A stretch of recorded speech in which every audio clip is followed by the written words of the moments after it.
আপনি কি কুরবানি করবেন না হবেন? তো মইরা গেলে জামাই শেষ, মইরা গেলে পোলা পান শেষ, পোলায় মইরা গেলে বাপ মার থেকে সম্পর্ক শেষ। তো বাপ মা মরলে পোলা পানের সাথে থেকে সম্পর্ক শেষ, কিন্তু নবুয়তের সম্পর্ক শেষ হয় না। তাহলে আফজাল হচ্ছে নবুয়ত, রেসালাত, বেলায়েত, আবদিয়াতের সম্পর্ক।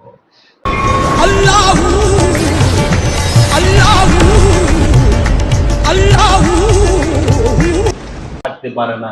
তাই ওইখানে তিনটা শয়তান কেন বানাইলো? কারণ হইল ইব্রাহিম আলাইহিস সালাতু ওয়াস সালাম যখন তার ছেলে ইসমাইল আলাইহিস সালামকে কুরবানি করতে গেলেন, দেখেন এক নবী আরেক নবীর কাছে কুরবানি হয়, এক রাসূল আরেক রাসূলের কাছে কুরবানি হয়, এক আল্লাহর বান্দা আরেক আল্লাহর বান্দার কাছে কুরবানি হয়, এক ওলি আরেক ওলির কাছে কুরবানি হয়। পিতা আর ছেলের সম্পর্কটা মাত্র অল্প কয়দিনের, যেই পর্যন্ত জীবিত আছে রক্ত সম্পর্ক সেই পর্যন্ত আছে, কিন্তু নবুয়তের সম্পর্ক আউয়ালে আখেরে জাহেরে বাতেনে আসরে মিজানে পুলসিরাতে সব জায়গায় দণ্ডমান। নবুয়তের সম্পর্ক রেসালাতও তাই, হাসরে মিজানে পুলসিরাতে কিয়ামতে আউয়ালে আখেরে জাহেরে বাতেনে সবখানে রেসালাতের সম্পর্ক নফসের সাথে আছে। কিন্তু রক্তের সম্পর্ক যে পর্যন্ত জীবিত আছেন ওই পর্যন্ত, মইরা গেলে জামাই শেষ, মইরা গেলে পোলা পান শেষ, পোলায় মইরা গেলে বাপ মার থেকে সম্পর্ক শেষ। তো বাপ মা মরলে পোলা পানের সাথে থেকে সম্পর্ক শেষ, কিন্তু নবুয়তের সম্পর্ক শেষ হয় না। তাহলে আফজাল হচ্ছে নবুয়ত, রেসালাত, বেলায়েত, আবদিয়াতের সম্পর্ক।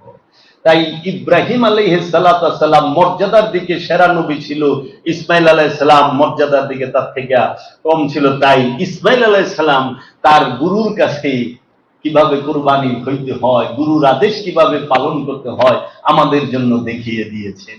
দেখো, গুরু যাহা বলে, গুরু যদি বলে তুমি আমার হাতে কুরবানি হও, তাই হইতে হবে।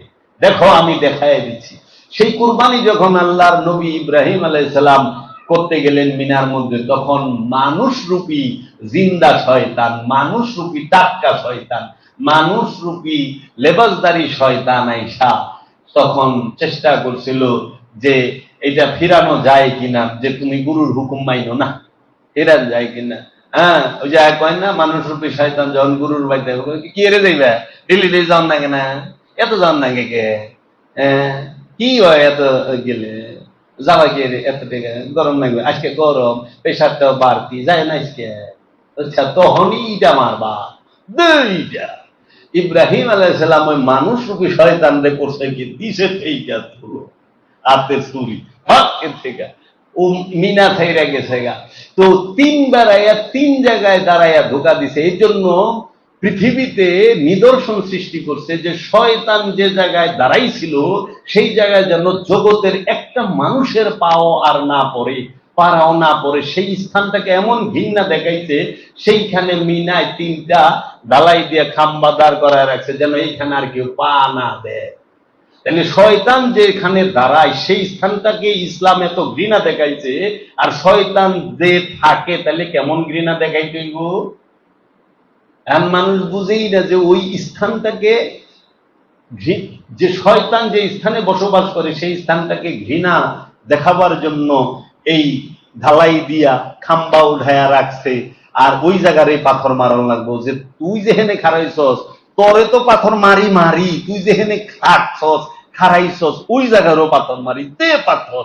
আর হাজিরা যখন একটু বেশি চুষায় পড়ে জুতা থেকে মার, তার মানে হইলো শয়তান যে জায়গায় খারায় ওই জায়গায় জুতা মারি। এইটা হইলো হাকিকি মূল বিষয়। এটা শয়তান জুতাইয়া ইটাইয়া খেদায় দিছেন, এখন যায় আপনার কুরবানি হইতে হবে। আপনি কি কুরবানি করবেন না হবেন? কুরবানি করবেন কারে? পশুরে না মৃত্যুরে? মানে কুরবানি করবেন কোন পশুরে?